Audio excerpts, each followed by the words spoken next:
Hello and welcome to another episode of Brand Retro. Today on the podcast, I have Bob Knorpp with me from the Cool Beans Group. Bob, welcome to the podcast. Thank you for having me, Mike. So, kick us off. Tell us a little bit about yourself in the Cool Beans Group. Well, the Cool Beans Group was not something I chose for myself. At the time, I was kind of in between jobs, and I decided, well, I'm going to start this concern and be on my own. And here I am, 18 years later or whatever. But yeah, it's a marketing consultancy that deals with a lot of different things. I mean, I started off as a copywriter, moved into strategy, messaging strategy, brand strategy. And I'm doing a little bit of both now. I mean, I end up still writing on many of the projects that I work on, but I also have a pretty sizable business when I go in and just help people to understand what their messaging should be and how their brand should be communicated in the marketplace. So after 18 years, Don't quote me on that. I'm not really sure how long it is. I haven't counted. but even to ballpark the last 10 to 15 years, a lot's changed. So when I first started in the creative space in marketing, they were still doing pay stubs. They were still doing a lot of different things. Oh, I remember that. We got our first color printer and every art director was just going nuts over themselves. They couldn't believe it. Right. Yeah. So, I mean, you think about how much it's evolved just in the last decade or two. What are your top three takeaways from that where, these were the moments where I thought the industry seriously pivoted? Like what would those be for you from your experience? Well, I mean, that's a tough one because there's so many things that have come up over the past decades, a couple decades that are kind of changing. Probably the first and most important shift was the advent of the online community. I mean, just the advent of the web just changed everything. I remember being dragged into an office and told if I brought up that email stuff to a client one more time, I was going to get fired. So, I mean, it's just it's been a long journey. But now everything's digital, and that makes a big difference. I think social media also was a big advent when social media came around.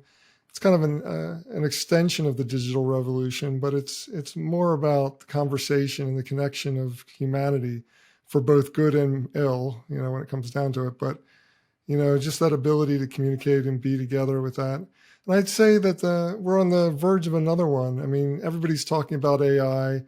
AI has been around for a decade. I think we just got a user interface and suddenly everybody woke up to the fact that it was around. But I think AI is the next big revolution that we're facing because, just having machine assistance in helping us to learn and grow and to also communicate is going to be a game changer for a lot of us as we, kind of navigate these waters in the marketing world. Yeah, I was going to say, I think I would have answered that very similar to what you did because I can remember when the internet kind of started to be a thing, and at first it was kind of a weird little novelty as to whether or not it was going to stick around. What did that look like? I mean, there just was a lot of uncertainty about it, and I would say the same for mobile devices. I would say the same for social media. I can't believe I forgot mobile. Mobile is so big. It's such a huge revolution. It's changed everything. Yeah, and they, and I get it. They come across, at the beginning, they're kind of foreign to us, and we kind of have to find our way with them. But the point I was building towards is that it's interesting now that so many years later, they're just routine. Like when I was early on in marketing, companies that were cutting edge, they were the ones, the mobile and the web. I mean, they were riding those waves and kind of at the forefront of cutting edge marketing strategies and these things. And now it's completely routine now. If you don't have these things in place, you're kind of behind the curve. So what are your thoughts on that? And, how would you apply that to AI? And before you answer, what I'll say about AI is, I think AI is fantastic, but I think we have to learn, everybody has to learn how they're going to leverage it for themselves. Like this idea that, the robots are coming and they're just going to just replace us. I don't know. I don't really see that happening. For me, I've always been more of the Her model. Everybody goes to the Terminator model, but you go to the movie Her, and I think it's more likely what's going to happen. AI will become bored with us and move on to some higher plane of existence. I just don't really think that they're going to even be concerned with us as it goes forward. Yeah, I mean, harnessing AI, there's obviously a lot of potential downside of working with artificial intelligence. And it's not the robots are coming to get us, it's more about reality being shifted. When you have when you have a machine that's generating messaging, you have you can quickly lose control of the narrative, and that'll cause a lot of problems. I mean, it's like we're already seeing misinformation and deep fakes and all the other things that are coming about as a result of using AI. I think it's just got to be managed with a whole lot of understanding that it's here. Let's make friends with it and let's not abuse it. And let's get smart about it in the marketplace so that we can identify fakes and not be taken in and duped by wrong messages that are going out there. Yeah. And I think that's the biggest thing is that, like you said, to harness it, to leverage it, to kind of find that commonplace usability for it is going to be important. It's a powerful tool and it's not all bad, but it could get out of control pretty quick. Yeah, agreed.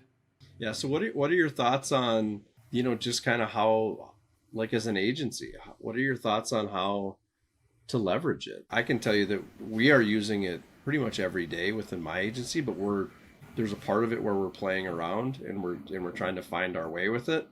And then there's parts of it where we're building out automations or we're building out ways to kind of fast track and create efficiencies by using it.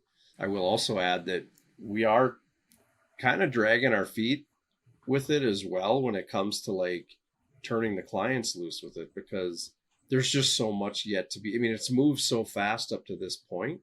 There's so much left to be discovered and standardized, and like, so we're definitely, I would say we're ahead of the curve a little bit, but we're also kind of riding the brake too to make sure that we don't go too far too fast. Right, absolutely. Yeah, I gave a keynote in Lithuania maybe about 8 years ago. And the whole topic I was on the fact that the next big wave of advancement in marketing would be mass personalization. That, personalization, one-to-one marketing is kind of a long-held belief of the direct marketing community and the digital community. But this mass personalization was the holy grail, the ability to basically send out 1,000 emails and every single one of them is different, reflecting the different needs of the different audience. And, it was kind of elusive for a long time, but with AI, we have that opportunity. And it doesn't mean that we just turn AI loose and let it personalize all the emails without checking behind it to make sure that it's saying the right thing, because I think we need management of it. But it wasn't even possible before AI. You couldn't even go ahead and do that level of personalization without so much manpower that it would be prohibitive to achieve. Now we can achieve it, and we just need an editor to go behind it and make sure everything's smooth. I think that's the biggest opportunity that I see in marketing. For AI, the other things that I am concerned about are the other things that I feel like are opportunities. It's probably those boring tasks, the things that nobody wants to do. I kind of look at it as a first draft opportunity. You can always get a first draft and you can get it done really quick, and then you can go through it and edit it. And it's probably going to be as good as something you could write. And in fact, you did write it. You collaborated with it. You just got it done faster. And that's the biggest, most lowest hanging fruit of the opportunity that's on the AI tree right now. Yeah, I would also say that what we've seen too is the idea generation. You might sit down and take 20 minutes and punch out, I don't know, 6, 7 ideas that you're like, here's kind of what I'm thinking. And we've ran that through AI and say, give me 5 more that are similar, or play off this, or kind of give the prompt an opportunity to layer on top of what you've produced. And almost inevitably, it comes back with 1, 2, 3 things that you're like, okay, I didn't think of that. That's pretty cool. Yeah, collaboration. I think using it as a collaboration tool is a really important thing that a lot of agencies could benefit from.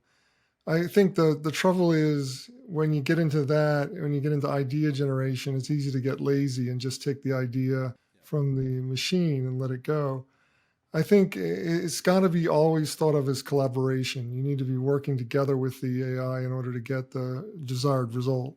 Yeah, and that's actually a pretty strong message that we're trying to convince our clients and teach our clients, because what you're hearing in the news is replacement. Like just let the AI do it. And it's, to me, like you said, there's a lot of question marks behind. Well, that's the FUD. News loves the FUD. Yeah. Yeah.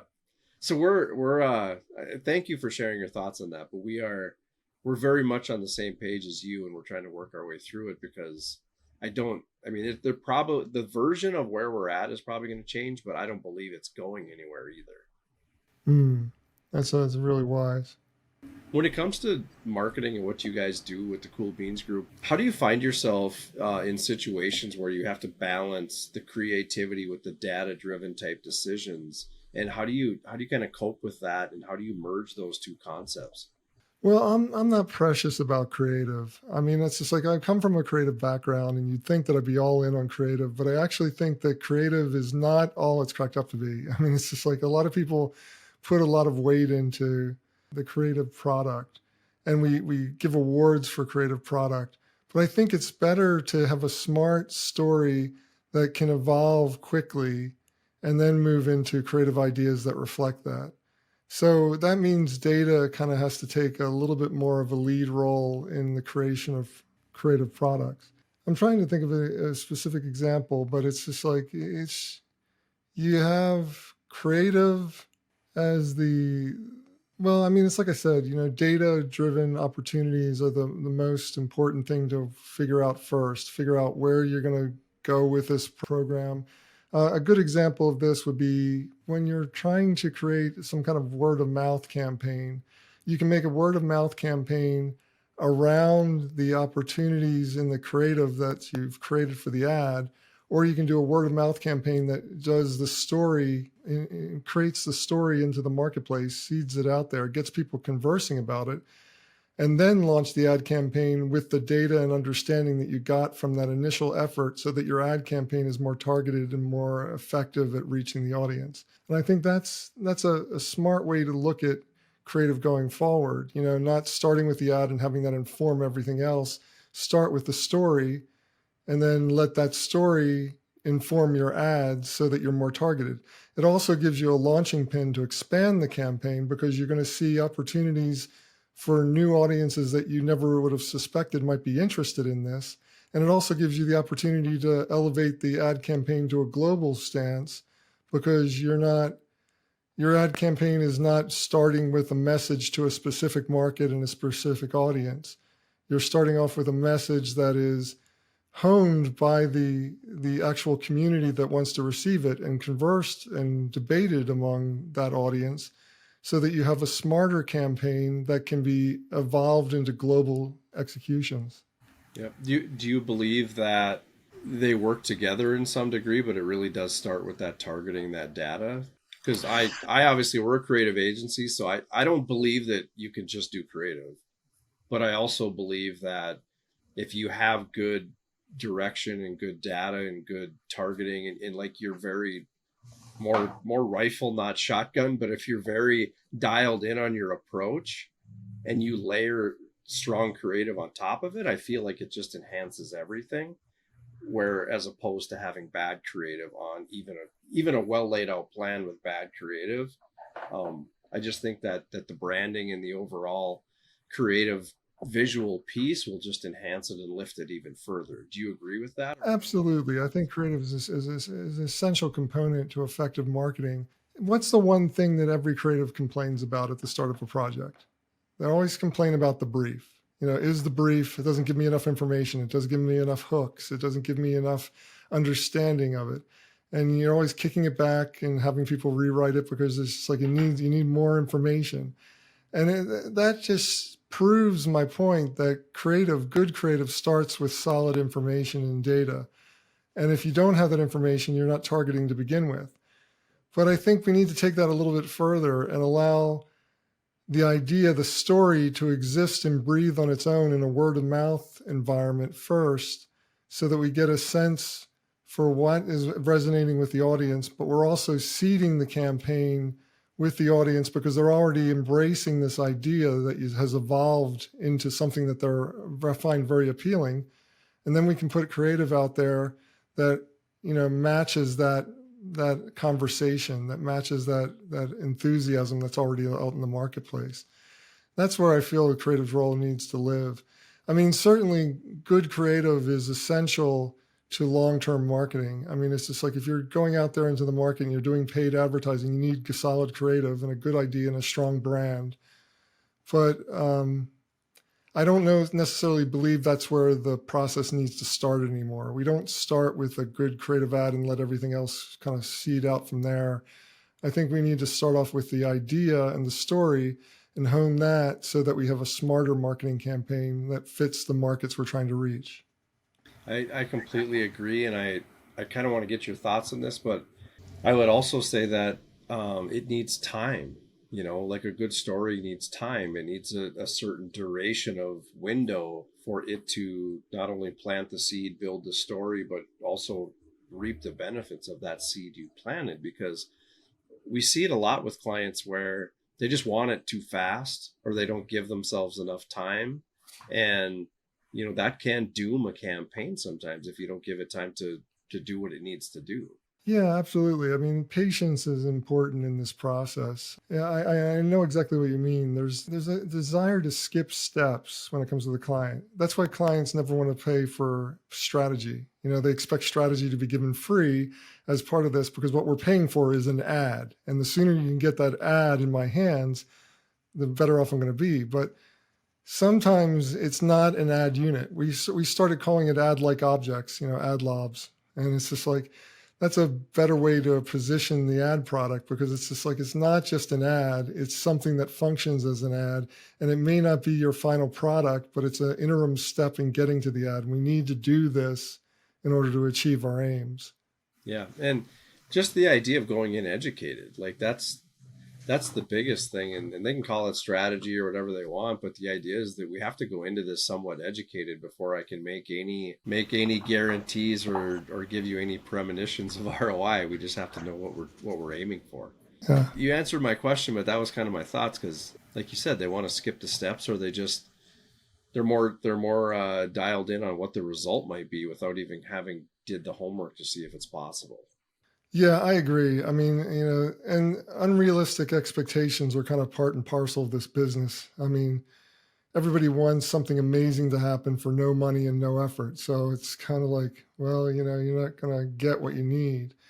And I know that's not true at every level. I mean, smaller clients are more price sensitive than bigger clients, but you still have people out there with unrealistic expectations, even at the biggest levels of the business. It's sad to say, but I mean, I've said this to many a client. We've been asked like, well, can't you just, if I give you $1, you can give me 5 back, kind of a thing. And it's like, man, if I could do that on a whim, wouldn't I? Wouldn't I? I mean, wouldn't I just do that all the time for every client? Or, I mean, I would pour my own money into to ads and stuff if I could turn it 5 times just that easily. And it's just that idea, I guess, or you know, the kind of the idea that we need to teach and kind of show the clients what the process really is and how to get there. Like, can 5 times return happen? It can, but it's not a guarantee. It's every situation's different. There's seasonality to it, and there's a process. I kind of wonder what happened with DDB's effort. They had at one point with McDonald's done a deal where they were doing profit sharing instead of a salary. And I'm not sure how that worked out, but I haven't heard a thing about it since. So I'm assuming it didn't work out so well. Yeah. But or we would have heard about it, right? yeah, we would have heard about it everywhere for sure. Either that or they're trying to keep it quiet because they don't want all their other clients doing the same thing. Yeah. So what's on the horizon for the Cool Beans Group? What are you guys working on now, and how are you guys continuing to evolve after however many years you said it was probably pushing 20 years, huh? Well, I mean, it's more of the same in a lot of ways. I mean, despite all the changes and everything going forward, I mean, the way we do advertising, I believe that marketing stays the same. I have this philosophy that I teach this in my class. You know, I do an adjunct professorship at NYU. And it's just like the big thing to remember is that in marketing, we do 3 things. We do branding, we do direct marketing, and we do public relations. So we're basically either doing awareness, we're doing response, or we're doing message management. And everything else is a media choice. So the basics of marketing stay the same no matter how much we change, whether we add AI into the picture, whether we add mobile into the picture, whether we add digital into the picture. the basic core is we need to go back to those three things. Or what is our mission? Are we trying to create awareness? Are we trying to create some kind of sale or some kind of response? Or are we trying to do message management? Or what kind of combination of the three we're trying to do? And then we need to build out our media choices and our strategy based on that. And I think, when it comes down to it, as long as I keep the company focused on those three elements and don't try to vary too much from that path, I'm going to have a successful campaign, because the basics of marketing don't change because people don't change. I mean, they do change, but they don't. It's just like the basic drivers, Maslow's need of hierarchy or hierarchy of needs. It stays the same, and you gotta market to it the same way you've always done, only with different medias.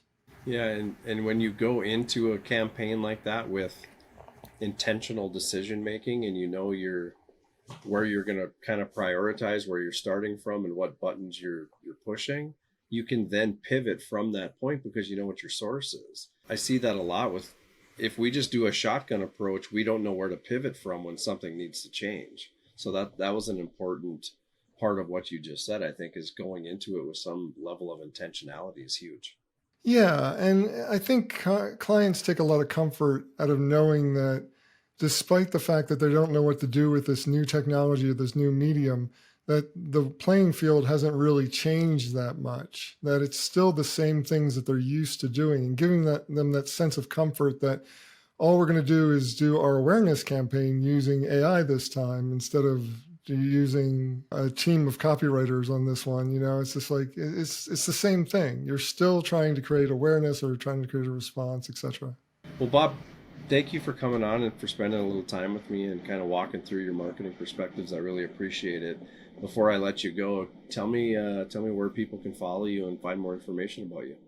Well, the most important thing I want to get across is I do a podcast. I've been doing it for 15 years. It's called The Beancast. I've got 700 and some episodes out there, and it's a weekly show that deals with the latest trends and issues of marketing, advertising, and public relations. So I don't let people come on my show and talk about themselves. I make them talk about what I want to talk about. So we basically have that kind of conversation, and it's like a mobile conference that people can get a lot of great information from. So I do that. You can find it at thebeancast.com. That's BEANCAST, thebeancast.com. And then if you need help with any marketing efforts, you can find me at the Cool Beans Group at coolbeansgroup.com.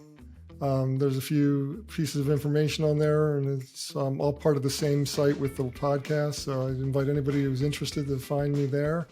All my contact details are on the site. Thanks, Bob. I really appreciate it, and have a great rest of your day. Thanks, Mike. If you'd like to learn more about CyberDogs, share your thoughts, or even ask a specific question about this episode and/or the brand Retro Mindset, contact me directly at mike@cyberdogsmarketing.com.